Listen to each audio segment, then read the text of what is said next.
So apparently you can teach an old dog new tricks, and also if you're going to ask for advice on YouTube, you better fucking listen.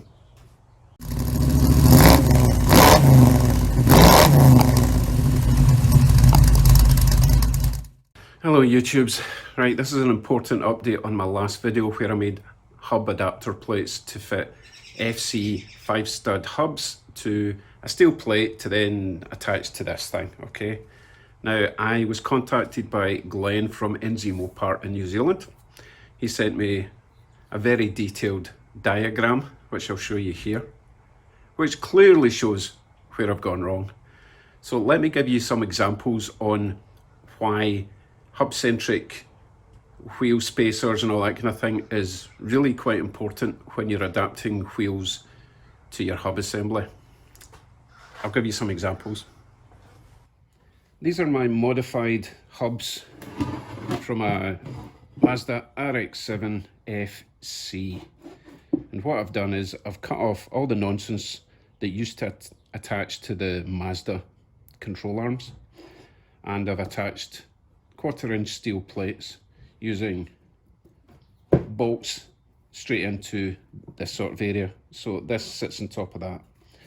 Now, here's the problem, which Glen quite rightly pointed out to me, and I'm going to use a brake rotor, brake disc, to show what we're talking about here.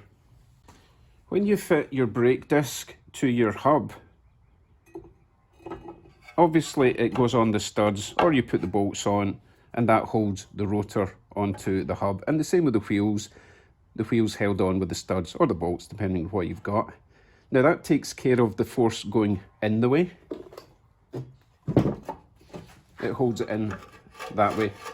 However, it doesn't help with up and down force, and that's what this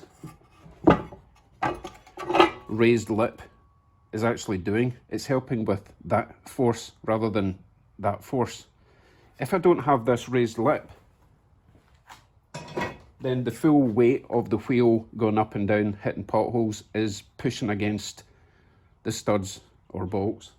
For example, if this was my wheel surface, which has, this one in particular has a much wider hole or bore than this lip, then you're getting that effect on the studs because it's not taking the pressure into the hub. So this particular spacer is actually useless. But transferring that principle over to the hub that I've adapted, since all I've done is bolt the plate directly on to this hub, and then, for example, if this was my wheel and everything, right, I'm talking about the other side, but you're going to be getting this pressure pushing against your studs or the bolts that I've now attached that plate to. I really need to make some form of lip on this, or I need to machine down the outside of this area so that the hub plate sits beyond that and has something to push up and down against under pressure rather than just relying on the bolts. Now, I know a lot of you will be thinking, well, duh, but a lot of you will also not realise that that lip there isn't just for centering your wheel to make it easier to get your nuts on.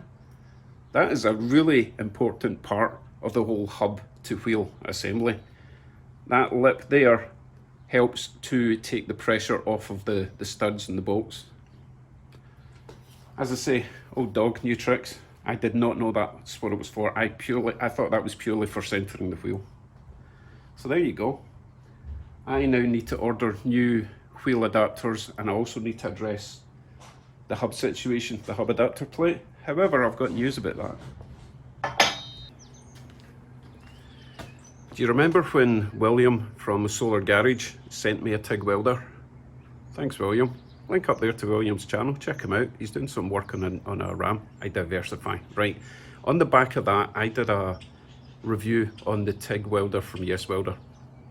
Yes Welder liked the review, so then they sent me a plasma cutter, which is awesome. Thank you very much, Yes Welder. They liked that review also, so they sent me a multi-function welder, plasma cutter, everything. which I've still to do some reviews on, so sorry about that. Anyway, they still liked that review, so now Yes Welder are sending me an aluminium MIG welder. So that means instead of messing about with nuts and bolts and nonsense drilling into my new hubs, conversion plate things, I can just get some aluminum plate steel, cut it to shape, weld it onto the aluminum hubs with my new MIG aluminum welder when I get it. So excited, always wanted to be able to weld aluminium, and very soon I'll be able to do that. So that's going to make the whole process for adapting these plates to the hubs much more simplistic, much more secure. But for now, I just want to get this project rolling. So what I'll do is I'll make everything out of steel for now, with no intention of actually using it on the road, but it'll give me an idea of how I'm going to have to construct the control arms and make them attach to the plates.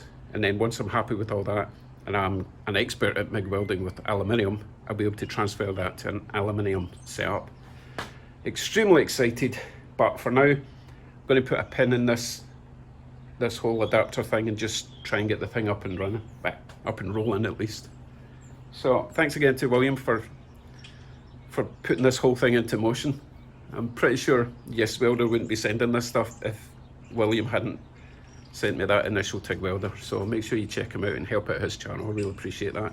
And also thanks to Glen for bringing this subject up. I know you probably think I'm a dum-dum for not even realising what the centre lip was for on hubs. Maybe you didn't know either, so hopefully we all learned something today. Right, it is Sunday. I have got a large honey-do list to take care of, so I'll see you during the week with some car production stuff. We've got some cruising to do tomorrow and Tuesday, as long as it's not raining. It's looking nice at the moment, but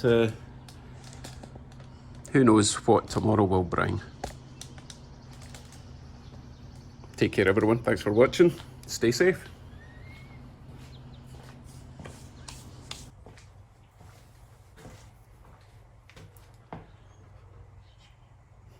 Hello, YouTube.